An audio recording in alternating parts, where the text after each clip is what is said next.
If you do nothing else, just say, whenever I'm overwhelmed, what's the one next action that I can take to move in a direction? Yeah. And when you Yeah. do that, the world will respond with information. It's a feedback loop, guaranteed. What would happen if we just told the truth? Welcome to Truth Works, where we dig into the nitty-gritty of leadership and work. And what needs to change? I'm Jessica Neal. And I'm Patty McCord. Our journey together started in HR, but trust us, it's evolved into something wild, honest, and well, a bit rebellious. So throw out the handbook. We're here to redefine rules to work for us, not against us. Let's dive into another episode.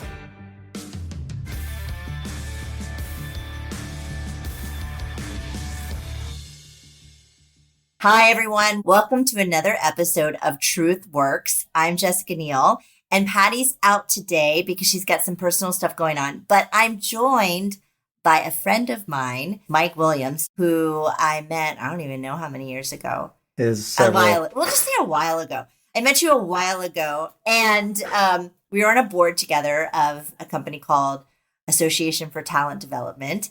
And you just were one of those people who, I don't know, like you just kind of connect with. You're just like a good human and a good soul. And we hadn't talked in a long time. And I saw you post something on, I think it was LinkedIn. I was like, oh, I need to have Mike on my podcast. And Mike is a speaker, an author, an executive coach. He really helps people to obtain small wins and have big impacts on their lives, their businesses. He wrote an amazing book. I love this book. It's called Doing to Done. And the book is just cute. It makes it fun to do this work. And it's sort of simple and it's just visually appealing. And then you sent me these cards, your role clarity deck. Yes. And these cards are so great because you can like pull out a card and practice something or get motivated by an idea. So, Mike, thank you for being here. I'll stop talking about how great your stuff is, but tell the listeners a little bit more about you and your story. Right. So thanks for having me here. When you reached out on LinkedIn, I was thoroughly excited because I always loved being around you. Your energy is infectious. Thank you. It's just fantastic. So what led me to Doing to Done is if I dial back many years when I was kind of rising in my career and starting a family and fighting to find a date night with my wife, that's kind of where my story began because I sat Those are down. hard to find. I know. You have to struggle for them. Yeah. And we did. And we found a Friday night, and I sat down at the table and 2 glasses of wine came over, beautiful music and the atmosphere at the cafe we were at. And for the life of me, I could not pay attention to my wife. I was so overwhelmed. I had so much stuff on my mind. And that really caused a lot of questions for me internally. Like, what the heck is this? How did I get here? How come I can't pay attention to Ariana? She's right in front of me. And then the consequences it was having on me, just like overwhelm steals your ambition, steals your energy, steals your creativity, puts you in a state of fear. I'm like, how did I end up here? And the overwhelm I was experiencing was really positive. I just got promoted a couple of times, got a beautiful young family, coach and rec sports, all kinds of stuff. So that led me on a journey to try to figure this thing out. And let me just kind of paint the business journey that I was on and then come back to this moment. Where were you at that time? Yeah. Yeah. I had started my career in healthcare information technology. I was at a company called IDX Systems Corporation, and I started with them when they were a smallish private company that grew to become a larger private company that became public, bought some public companies, and then got purchased by GE. So that was like a 20-year part of my career, which was full of fun and interesting stories. And then after that, I got invited to be the CEO of the David Allen Company. And so now I hopped out of the big corporate environment and went to what I call the mixed martial arts of small business, where you wear, a lot of hats and do a lot of different things. And David wrote a book called Getting Things Done, which was influential in my life. And in that role, I got to go out and train thousands of people across hundreds of industries and come to realize I wasn't the only one who was sitting at the table, a bit overwhelmed, not being able to focus. And David and I wrote a book called Getting Things Done for Teens. And the interesting thing about that book is adults really like that book. So I kind of made a mental note there. And then after I was done at the David Allen Company, I went to work for Tony Hsieh at Zappos. And I think it was right around that transition time where we first met. Mm-hmm. But at Zappos, I got to work with a very progressive company for a 5-year period and got to work with a whole workforce over a 5-year period. And that's where I really honed the roots of doing to done, because I got to discover really the 20% that represents 80% of the value. And it's a entry point into this conversation of productivity made simple, not simplistic, but I can get into a conversation and hold our focus for a period of time. I designed a program there for Zappos, which then became Doing to Done in the marketplace. But the purpose of Doing to Done, kind of bringing it full circle, is to help the overwhelmed focus and find clarity in all different dimensions of their life. And overwhelm can be positive, man, we're growing like crazy, or it can be negative, like we've just had some healthcare situations in my family, or whatever it is that needs to be managed. Right. As whole humans, there's a lot coming at us. There is. And I think it's something that we don't talk enough about because, Right. of course, overwhelmed is, to your point, something that could happen via work or via personal, but it's also your mental health. Right. And so I kind of like when I was reading the book and looking at the cards, they almost, and maybe I'm not interpreting it correctly, but it was almost like I could trick my mind to be back in the right place. Do you know what I mean? Like, because I'm going off this way, like, and then I'm like, look at this card and it's like, oh, think about X. Right. Yes. And what was the one? It's like every role has a purpose, right? Yes. Implicit or, intrinsic, I think is what it was. Yeah, or explicit. Yeah, explicit. And, but I was like, oh, these little things can like get you back to thinking clearly. And I was like, this is genius. Well, you just hit the essence of it. And I think you mentioned it at the beginning, is productivity made simple. So how can I take this overwhelm and bring it to a really simple moment? And I love that I can see you holding a card. So now that you're holding that card, we can hold our focus on that purpose for that particular role for a period of time. So now you've gone to a very strategic, small, simple conversation with yourself. Mm-hmm. And then if you can etch, the purpose of that role, now you've enchanted that role with a story. Mm-hmm. And now you have a story to live into.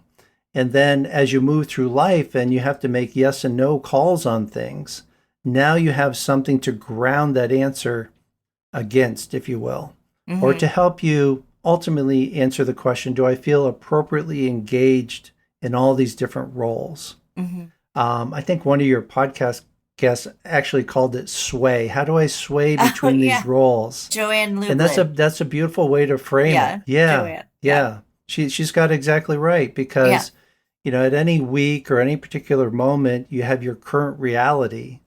And the current reality may demand certain things of one role, which may come at a cost of another role. Right. And if you make those trade-offs intentionally, then that feels different than feeling you're just being tossed around between the latest and loudest thing that's coming into your life. Yeah. So you sort of come up with this idea to help the overwhelmed and simplify things. Yeah. How did you come up with all the things in the book? Yes. Like, how did you come up with like these practices? Yeah. I think they were distilled out of the, 30 plus year journey through the domain of chasing productivity and watching what worked and what didn't work. So the frame of the book, when I wrote it, is I wanted to be side by side with you as a coach. And a coaching role, if a coach does it really well, is helping a person discover the wisdom that's in them so they can deploy it on the piece of content that they're, thinking about or focused on. So the book, the tricks are a series of strategic questions that I found work time and time again. So the premise of the book was, let's be simple, visual, and engaging. I'm the antidote to the books that are, complex, wordy, and boring. Yeah. And if I've done my job well, this book will sneak up on you and present you with questions that will make you go, huh, hadn't thought about that. Yeah. And I think it does that exactly. Yeah. So I and our listeners, they love stories.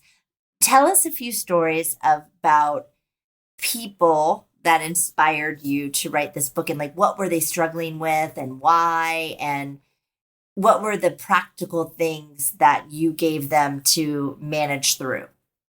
Yeah. So, one story, just a very, very simple story, is I was invited in to give a keynote to a bunch of sales people. I think there were about 500. And my customer of this event, she says, okay, go break a leg. And I'm like, all right, I got this. And I walk up on stage, and part of this is engaging people right away in thinking about what has their attention. So I engage the crowd in this thing called the brain sweep, where I invite them to write down what's on their mind. So it's right at the beginning of the keynote. People are engaged. They're getting into it. And within a minute, she stands up and she leaves the room. I'm like, what's going on? That's like my sponsor, my stakeholder. Where'd she go? Yeah. Am I getting a check at the end of this? Yeah. What happened? And so I kept on going and had a great keynote. And then afterwards, we're at this social event afterwards. And she comes back up and taps me on the shoulder and says, oh my goodness, thank you so much. I have been so busy planning this event that I forgot my wedding anniversary was tomorrow, and I had done zero for it. So when you said, any birthdays, any anniversaries on your mind as part of your prompting, I was like, hell yeah. Oh, so she went out, and what she did was she, booked a reservation, got a present, and all missed your talk. Yes, for the right reasons. That's okay. For the right reasons, yeah. And I guess she heard the right part of your talk, though. That's right. Well, the whole purpose of doing to done is to make and keep agreements with yourself and others. That is the essence of the book. How do I make a clear agreement with myself and renegotiate my agreement with somebody else? So she said, wow, I've got to renegotiate my agreement with Mike, leave the room and handle this agreement with my husband, because I'm going to be around him a lot more than I am Mike. So this is my priority call in the moment. Yeah. And that's really what, if you want to call it productivity or being appropriately engaged with your life, is all about. Yeah. This is working on yourself, focusing more, making that feeling of feeling overwhelmed more manageable. But you do have to put in the work, right? Like, you're not just going to read the book and be good at it. You have to practice it. It's a practice. Yeah. Yeah. And so I feel like people have to make that commitment. And when you see people make that commitment, I'm sure you see success. But when folks aren't making that commitment, what do you see happen? Yeah, let's break down the word practice for a second. And let's talk about, just us being human, and we have a nervous system, right? So fundamentally, when you're creating change, you're changing your nervous system. So in order to change your nervous system, you have to repeat things. Repetition is very important. So your brain registers that there's something new going on. And then if you do it again and it adds value, then it registers, okay, that's interesting. This seems to be working. And if you keep doing it, then it creates value and it gets stored in your body, in your brain, in your nervous system. So the essence of change has to live in that formula. So you have to do reps of something, whether you're getting better at a musical instrument, whether you're getting better at conflict management and you're practicing the words to say in a situation. All these things require going from 0 to 1. Here's my first time. And then 1 to 10 adds more reps in your nervous system. And by the time you're on your 100th rep, then your nervous system feels different. Mm-hmm. So to your point, there is no going to rep number 100 without going through 99, 98, 97, 96. Right. So the key question is, what do you want to practice in life? And if I did my job well with doing to done, what I do is I present, if you look at it as a packet of seeds, and each seed is a question. And if you practice these questions, different things will grow out of them. But the key thing, there's a page in the book where I say the question is the coach. I'm not the coach. This is a beautiful question that was found along the way. And I have found that if people ask it, interesting things will follow. And sometimes there's a series of questions where you need to unlock something first. And then once you unlock it, then you can explore it deeper. And that's what, at its core, Doing to Done does. It's like a persistent coach, a kind coach, a loving coach that's there with you on this journey, and always inviting you to answer the question, ideally with kindness for self and kindness for others. And when that happens, clarity is kind. And if we can walk in clearer space, then there's less emotional turmoil and more aligned action. Yeah, no, it's so funny that it's clarity because, as you know, I have a young kid, and but I always tell him that he can't make good decisions when his mind isn't clear, right? And when he gets frustrated because he can't put his pants on right, or the toy isn't doing what he wants, and he starts to throw it on the floor or whatever. I'm like, hey, bud, you need to be clear in your mind, because if you're not clear in your mind and you're not calm, you're not going to be able to figure out how to do this toy. You're not going to figure out how to put your pants on. It's just going to get worse. Can I tell a story about that? Yeah. Yeah. And this is like, we're busy adults and living busy lives. And how do we help our kids along the way prepare for this kind of journey as well? So one of the things that is the most fundamental thing in the book is determining what's next. What's the next action? If I were to take it, what would it be? And that's such a fun question to play with kids. Yeah, and when I was just thinking that. my kids were 4 and 8, I did this thing with them where I gave them blank index cards. My son couldn't write words, but he could draw pictures. And my daughter was 8, so she was writing words and drawing pictures.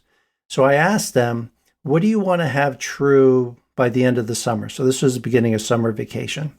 So I said, write down one idea per card or draw it, and I'll be back in 15 minutes. So I left them with blank cards, and then I went away. Then I came back. And the first thing I wanted to do was celebrate the fact that these cards were no longer blank. I'm like, you got to be kidding me.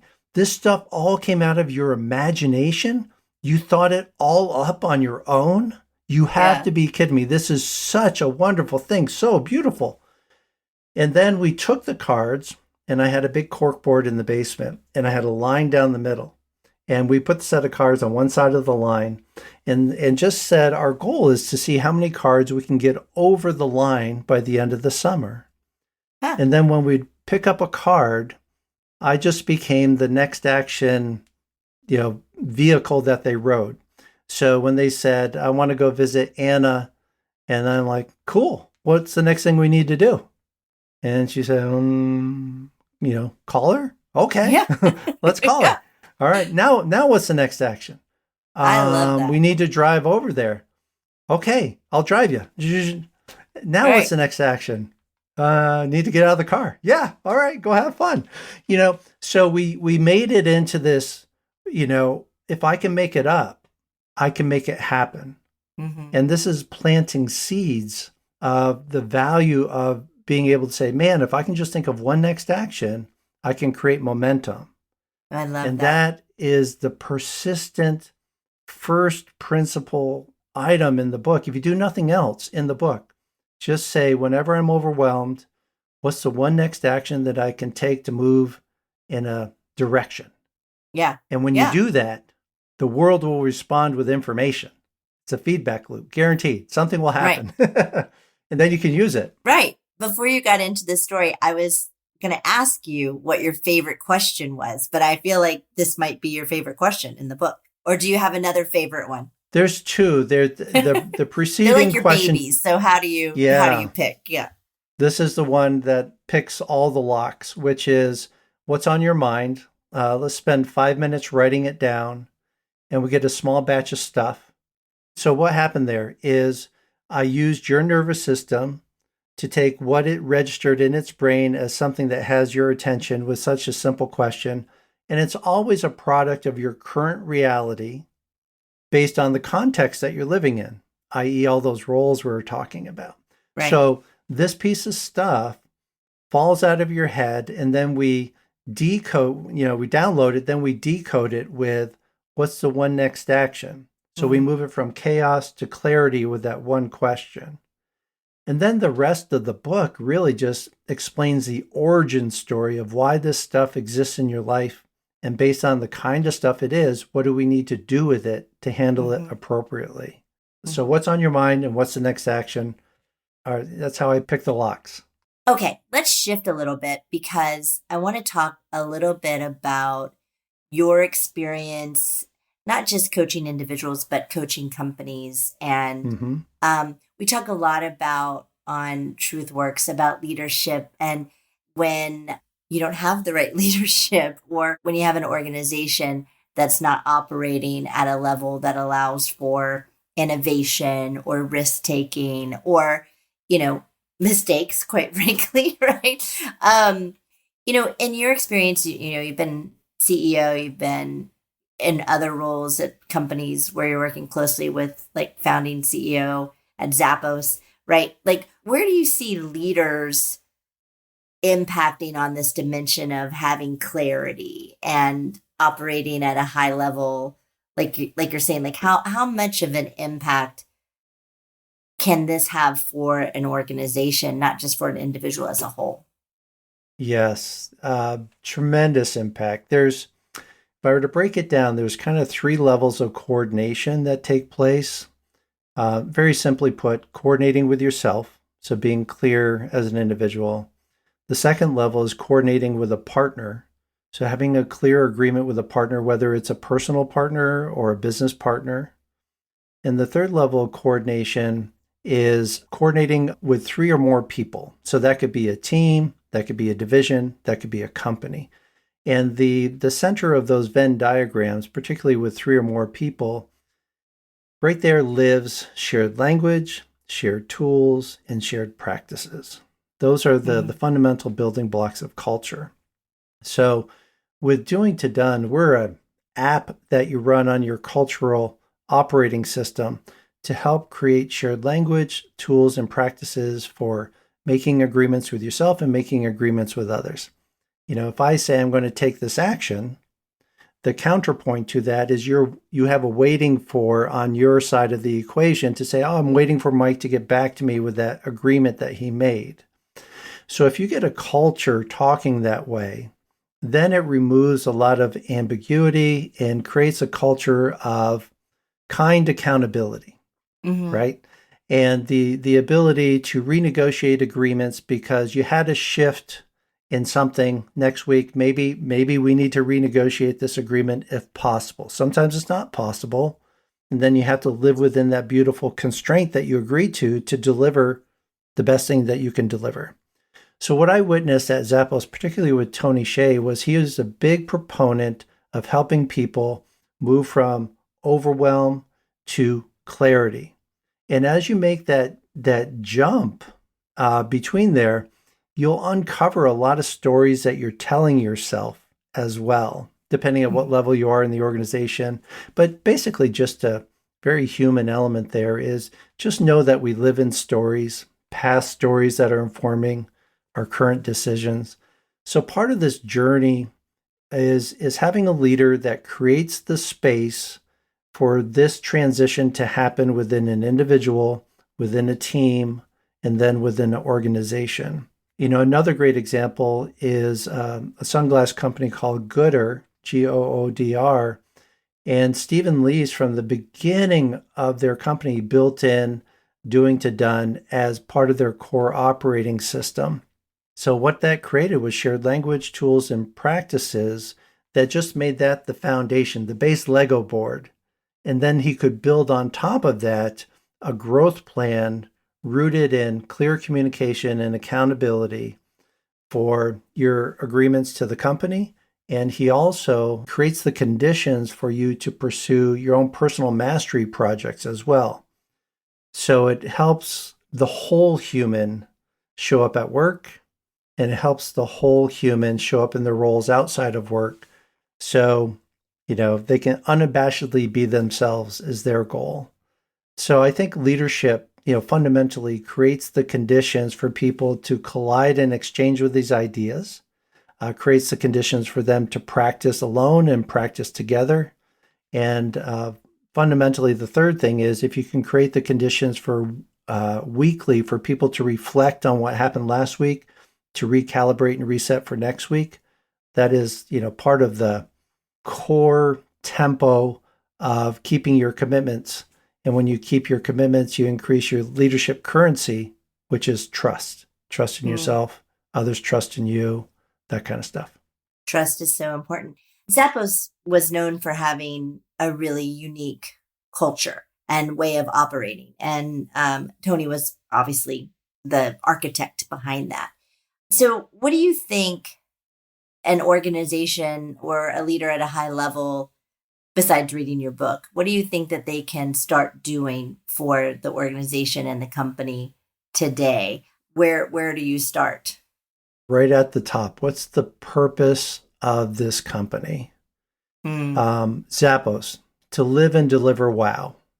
Mm-hmm. And that purpose permeated everything.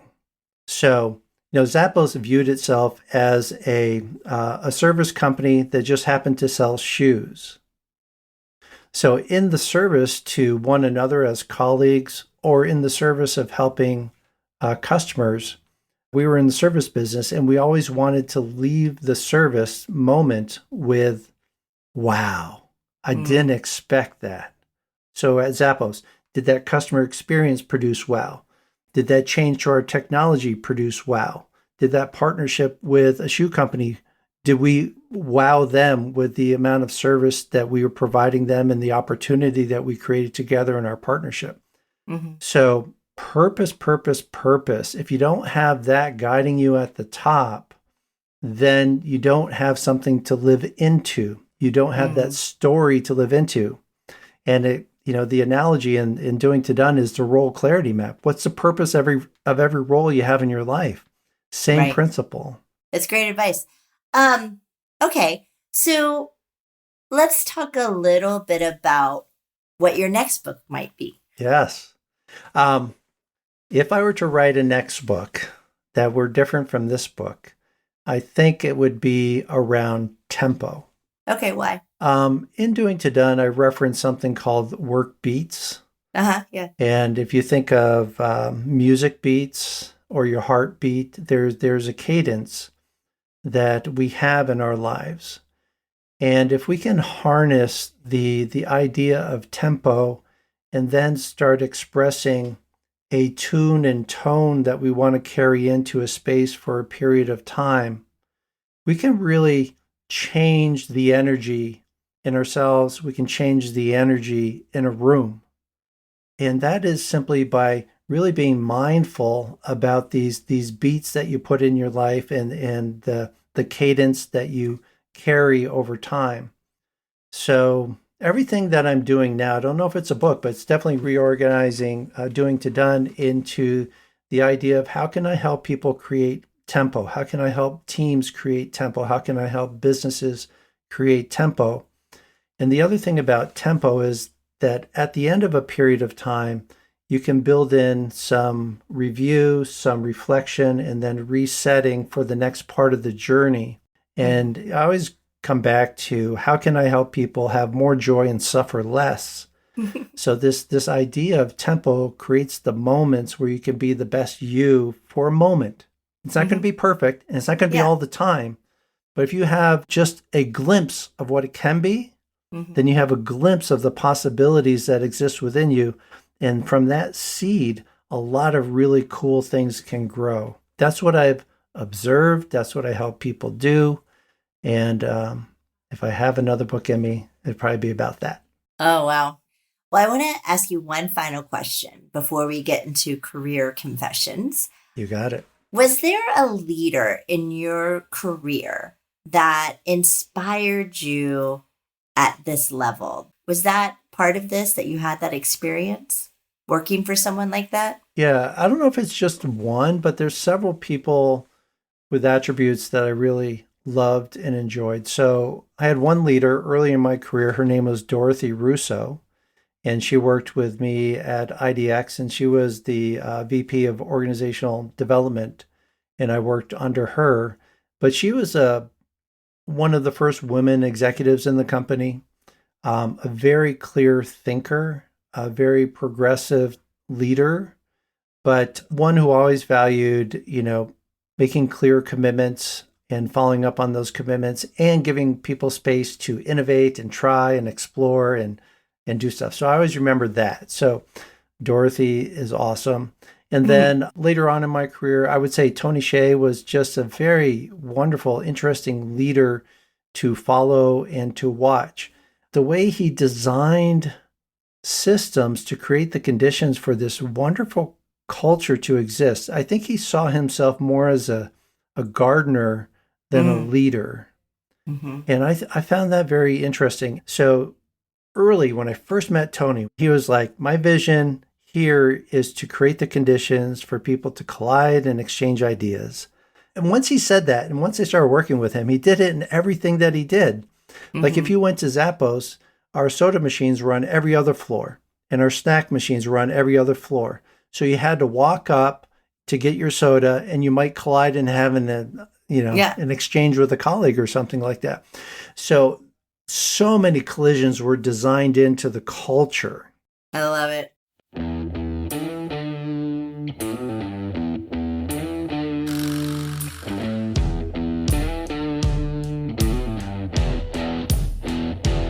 Okay, let's get into today's career confession. Let's do it. Okay. Kind of nervous. No, you'll be great at this. Here we go. I started a new job a few months ago, managing a team that have all worked together for quite a few years. I'm struggling with feeling confident in my leadership, knowing they're all quite good friends. Any tips for navigating established loyalties and bonds and getting them to individually trust me as well as they appear to trust each other? Well, there's a couple different things here to recognize. One is transition, a person in transition from one thing to another. And when that happens at the me space, when you go into a transition, I always lead people back to the role clarity map and say, what is the purpose and your vision of success in this new role that you hold? Going back to the value of having a clear purpose and a clear vision will help you root the answer to your question here so you can live into that purpose and vision. And the other thing too is if this is a brand new role to you, you can go to people who are a little further on the journey and seek out what are they doing? What's their purpose and vision for the role? What are the practices that they do and what are the projects that they work on to see, who's done reps here to inform you. So I would do that. It's always good to phone a friend in this kind of thing. Yes. And then there's a simple piece of wisdom, which is a statement is a poorly worded question. So entering your team with some beautiful questions for a period of time and co-create what success might look like for the team underneath these new contexts and circumstances. What do they see as the vision of wild success for the team? What do you see as the vision of wild success for the team? And if you go around and ask that question enough, you might find that there's a lot to align around. that we can live into as a team. So when we have our team meetings, we can live into this co-created new version of what purpose and wild success looks like for the team. And then if you ask it at the individual level and in your one-on-ones, you have a beautiful question that you agree to ask each other every one-on-one. Then you can build in space to have dialogue and conversation and build understanding. And that's the foundation for building good trust over time. So those are the things that I would point to kind of structurally to build into your system as you go on this journey of transition, and build in the waypoints where you can get more clarity over time. Am I on course or off course? Just kind of adjacent to this, my daughter just turned, she's in her mid-20s now. And I asked her, like, from my dad role, I'm kind of curious, like, what should I do more of? What should I do less of now that you're at this stage in life? So here I was recalibrating within my role, but just trying to nuance it to where I could be of better service to the human that I'm seeking to serve. Yeah, no, I think that's a great question. And by the way, overall, wonderful advice. And one thing I was thinking of for this person too, and sort of going off of what you just said about your role, is going to the team and the individuals of the team and stating to them that, hey, I see you guys have a really amazing bond. I love that about this team. I want to be able to have that bond with you too, and show some vulnerability, but also show appreciation for what they've created, right? And how they're working. And to your point, have a beautiful question of like, help me understand how you guys got there. What was the journey? Yeah. You guys seem to work together so well. How do you think we can work together at that level, right? Or what would you like to see from me as a leader to keep fostering this type of working culture, right? Beautiful questions. Absolutely spectacular. I've always felt like as a leader, whenever I could show, especially with a new team, whenever I could show a little bit of vulnerability, right? Of like not having all the answers or not being the, boss, right? And really trying to seek to understand and let them know I don't have all the answers, but I want to, I want to be great for them. I think people always appreciate that. And one of the things I recommend to leaders and emerging leaders is to keep a strategic list of beautiful questions they've received. Like these questions that you listed out, if I were an emerging leader, I'd be writing them down on a list and finding a place to use them to deploy this beautiful wisdom that I just got. Yeah. And it just happens, I'm sure you've had wisdom drops on you throughout your career. You're like, wow, what a great question. And if you write that down, it just gives you something to reflect against, and maybe you can park the question as an agenda item. So yeah, I think that's great advice. If I were an emerging leader or a leader, I would buy your book. There you go. Doing to Done. Too. Yeah. That's what I would do. Okay, well, it was so fun to have you, Mike. I'm so happy that we got to reconnect and just let the world know a little bit about you and Doing to Done and all the wonderful things you've created and impacted over the years in your journey. Yeah, pleasure being here. If anybody needs to contact me, I'm always open for a virtual coffee. You can email me at mike@doingtodone.com or go to doingtodone.com and find out about all our services. I've always got your back. Listen, everybody, reach out to Mike. He's the best. Thank you again. Please do. And we'll hopefully have you on again soon. Let's do it. Thanks for listening to Truth Works. This episode was produced by Megan Hayward. Thank you to Kathleen Speckert and the whole Edit Audio team.